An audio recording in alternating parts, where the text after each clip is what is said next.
हमारे उत्तर प्रदेश के कर्मठ एवं यशस्वी माननीय मुख्यमंत्री श्री योगी आदित्यनाथ जी। सियावर रामचंद्र की, सियावर रामचंद्र की। बहुत बहुत धन्यवाद। हमारे उत्तर प्रदेश के कर्मठ एवं यशस्वी माननीय मुख्यमंत्री श्री योगी आदित्यनाथ जी राम जन्मभूमि तीर्थ सेवा ट्रस्ट के अध्यक्ष जो मौजूद नहीं है, उनकी इस अनुपस्थिति में भी मैं उनके प्रति सम्मान के व्यक्त करता हूं। पूज्य नृत्य गोपाल दास श्री राम जन्मभूमि तीर्थ क्षेत्र ट्रस्ट के महासचिव आदरणीय चंपत राय जी, श्री राम मंदिर निर्माण समिति के अध्यक्ष श्री निपन जी मिश्र, श्री राम जन्मभूमि तीर्थ क्षेत्र ट्रस्ट के सदस्य डॉक्टर अनिल जी मिश्र, श्री देवेंद्र दास जी, जगत गुरु स्वामी विश्व प्रसन्न तीर्थ महाराज और यहाँ के प्रभारी मंत्री श्री ईश्वर प्रताप जी शाही, महापौर श्री गिरीश पंजी त्रिपाठी, जिला पंचायत अध्यक्ष श्रीमती रोली सिंह, हमारे सभी मंच पर बैठे पूज्य साधुगण, आदरणीय श्री राम शरणदास जी महाराज, आदरणीय श्री अनंत आचार्य जी महाराज, श्री धराचार्य जी महाराज, श्री वैदेही वल्लभ शरण जी महाराज, श्री राम दिनेशाचार्य जी महाराज, श्री गौरी शंकर दास जी महाराज, श्री बनवारी पति महाराज जी, श्री भरत दास जी महाराज यानी श्री चरणजीत सिंह जी, श्री प्रेम शंकर दास जी महाराज, श्री रविंद्र कीर्ति जी महाराज और मंच पर उपस्थित हमारे सभी प्रतिनिधिगण, विधायकगण और यहां मौजूद सभी भगवान राम के भक्तगण। सबसे पहले तो मैं आभार व्यक्त करना चाहता हूं श्री चंपत राय जी के प्रति। इस परिसर में जो निर्माण कार्य चल रहा है, उस निर्माण कार्य के बारे में उन्होंने बहुत ही विस्तृत जानकारी दी है। मैं इस सच्चाई को आप सबके समक्ष स्वीकार करना चाहता हूं कि अभी तक इतनी विस्तृत जानकारी मुझे नहीं थी और बहुत ही अच्छा उनका प्रस्तुतिकरण रहा है। और हमारे उत्तर प्रदेश के मुख्यमंत्री योगी जी के बारे में तो कुछ कहना ही नहीं है। उन्होंने अपने उद्बोधन के माध्यम से जिन लोगों को थोड़ी बहुत नींद भी आती रही होगी, उन्हें जगा दिया है। देवियों और सज्जनों, आज प्रतिष्ठा द्वादशी के इस पुनीत अवसर पर आप सभी पूज्य संतों, पूज्य मनीषियों और भगवान श्री राम के हृदय में निवास करने वाले अवधवासियों तथा मेरे देश के समस्त नागरिकों को भारत के धार्मिक पुनरुत्थान के केंद्र श्री अयोध्या धाम से मेरा सादर जय श्री राम। बहनों और भाइयों, आज इस पावन भूमि पर आकर सचमुच मैं बहुत ही भावुक हूं और अभिभूत हूं। मुझे कहना हो तो एक वाक्य में यही कह सकता हूं, नाथ आज मैं काह न पावा। हे परमात्मा, जो मुझे मिलना चाहिए था जीवन में, मैं समझता हूं कि आज यह दर्शन करने के बाद मुझे अपने जीवन में मिल गया है। आज मुझे क्या नहीं मिल गया, यह दिन पाकर मैं मानता हूं कि सब कुछ मुझे मिल गया। ऐसा लग रहा है जैसे मेरे राघवेंद्र सरकार ने स्वयं इस दिन के लिए मुझे चुना था, इसलिए मुझे यहां आने का अवसर प्राप्त हुआ है। साथियों, आज से 2 वर्ष पूर्व हमारे प्रभु श्री राम सदियों की प्रतीक्षा के उपरांत अपने दिव्य मंदिर में विराजमान हुए। अपनी अद्भुत और तेजस्वी छवि के साथ वे आज केवल अयोध्या ही नहीं, अपितु संपूर्ण विश्व को वह कीर्ति प्रदान कर रहे हैं।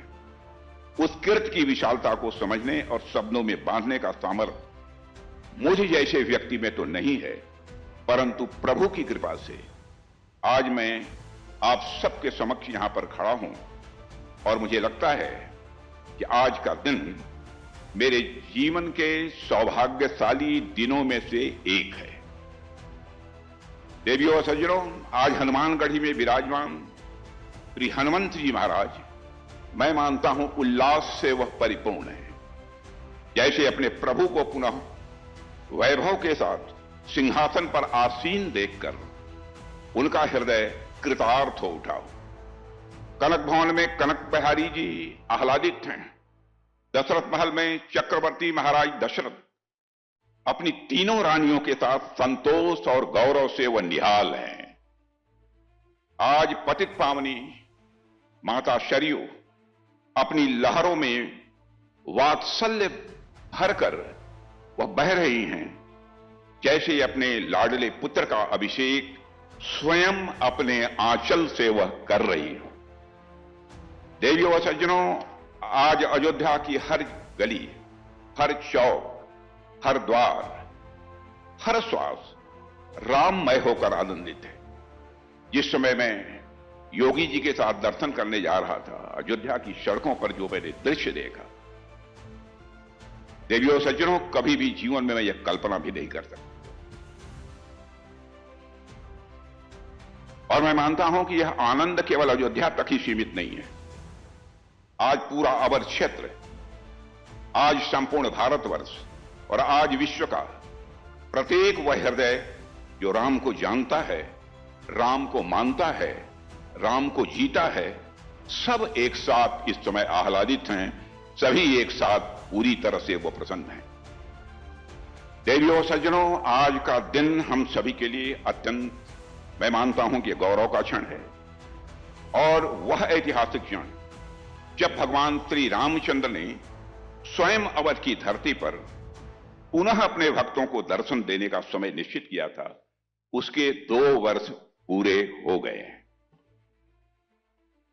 और यही वही अयोध्या है, यह वही भूमि है जो वर्षों तक रक्त रंजित रही है, जिसने अपने राम के लिए, अपने राजा के लिए, अपने आराध्य के लिए असहनीय प्रतीक्षा की है।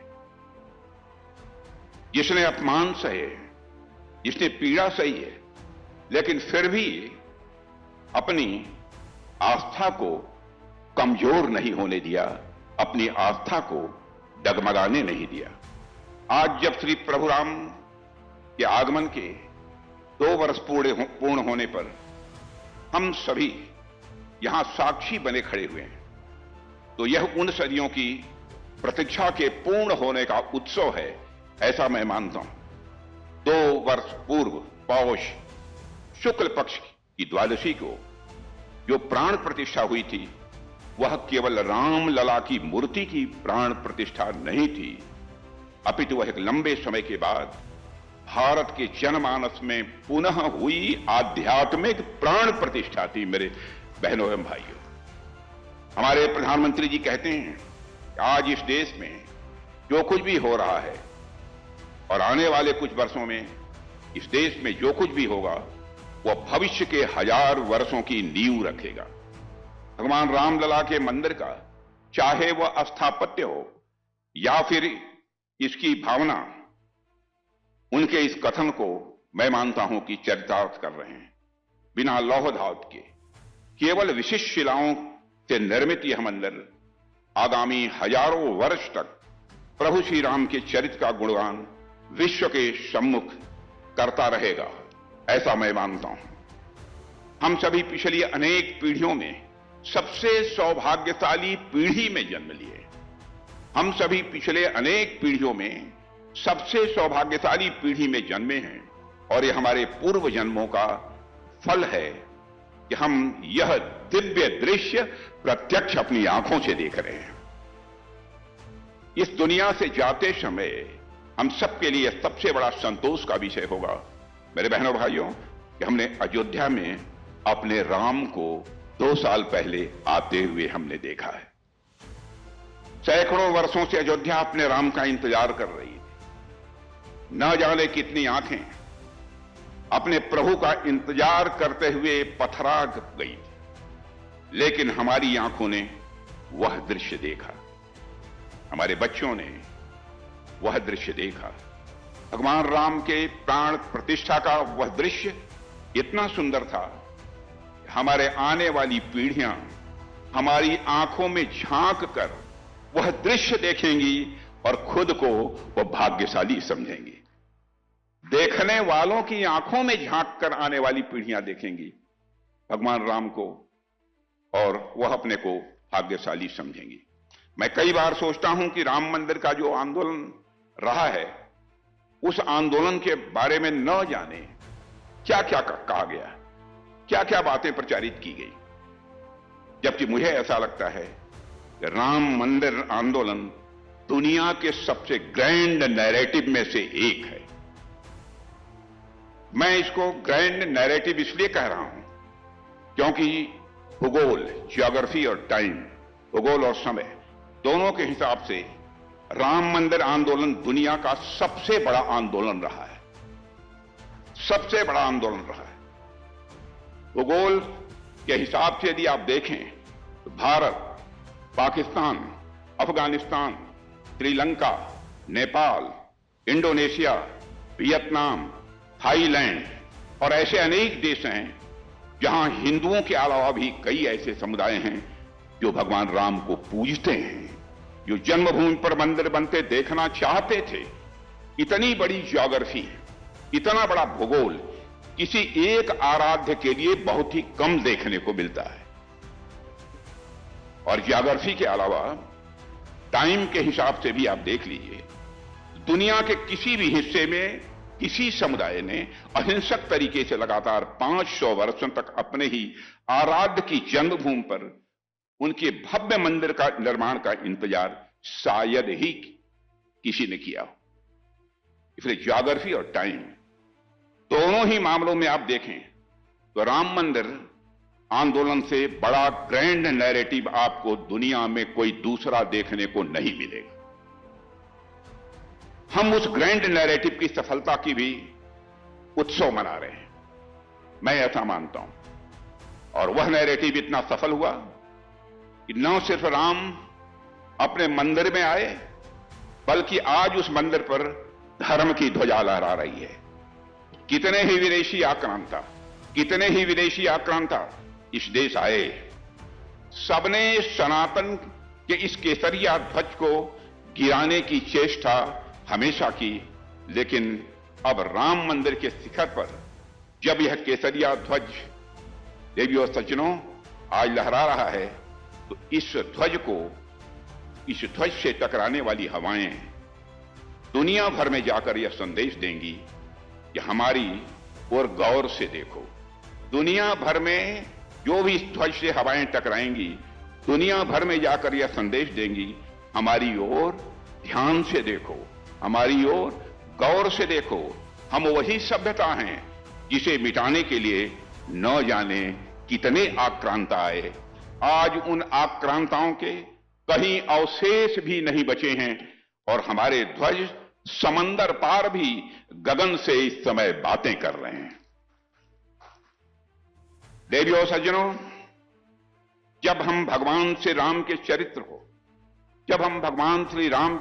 को पढ़ते हैं, रामायण से रामचरितमानस या राम कथा के अन्य प्रसंगों को हम समझते हैं, तो एक बात बार बार सामने आती है कि जब जब इस धरती पर ऋषियों ने यज्ञ करने का संकल्प लिया, तपस्या का मार्ग चुना, धर्म की स्थापना का उन्होंने प्रयास किया, तब तब कुछ आसुरी शक्तियां आईं और उस यज्ञ को भंग करने का उन्होंने प्रयास किया।